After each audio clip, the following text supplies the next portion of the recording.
scientific principles.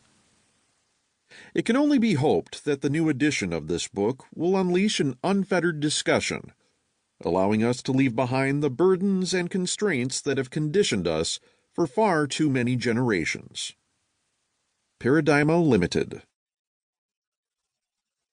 Foreword by Lynn E. Rose, Professor of Philosophy, State University of New York at Buffalo. Immanuel Velikovsky described his work on collective amnesia as follows. Mankind in Amnesia has to do not only with the past, like my other books, primarily it has to do with the future, a future not removed by thousands or tens of thousands of years, but the imminent future, on whose threshold we now stand. The subject that Immanuel Velikovsky has chosen is the psychological condition and case history of the human race. Virtually every aspect of human behavior, every pattern in human history, and every article of human belief, if examined and illuminated in the light of the thesis of this book, reveals how human thought and action have been shaped and molded by repressed collective memories of cosmic catastrophes that befell our ancestors as recently as 100 generations ago. In the section A Collective Amnesia of Worlds in Collision, published in 1950, Velikovsky outlined his principal psychological thesis. His theory of collective amnesia explains the inability of people to look at the overwhelming evidence of global catastrophes from all parts of the world that is unequivocally there, and the unwillingness to see the implications of that evidence. Velikovsky put this as follows in Worlds in Collision. The memory of the cataclysms was erased, not because of lack of written traditions, but because of some characteristic process that later caused entire nations, together with their literate men, to read into these traditions, allegories, or metaphors where actually cosmic disturbances were clearly described. For detailed accounts of the evidence of our catastrophic past, one should read Velikovsky's Worlds in Collision and Earth in Upheaval. Velikovsky wrote Mankind in Amnesia over the course of many years.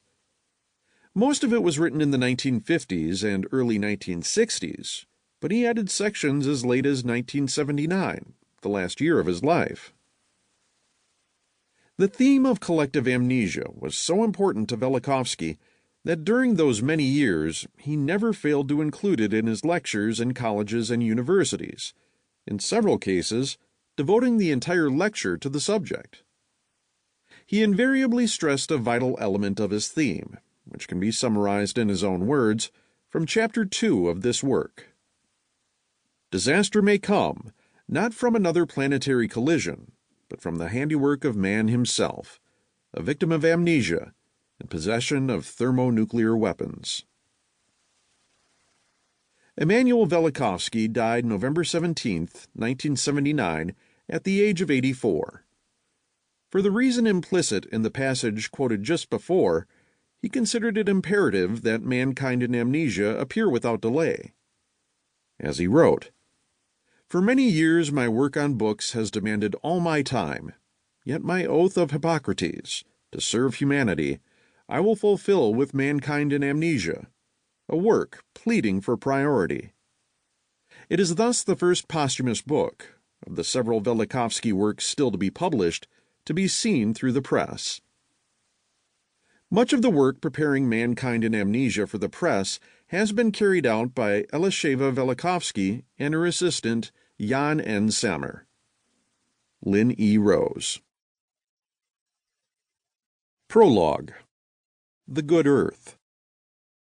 It has been immensely difficult for the mind of man to part with the conviction that his earth is immovable and in the center of creation, thus in the center of the system to which the sun, the moon, and the planets belong, and in which the stars are without a clear purpose or design.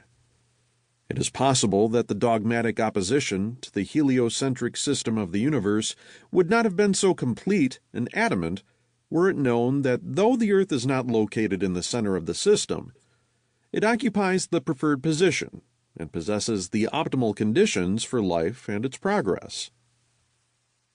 The sun is a blazing flame.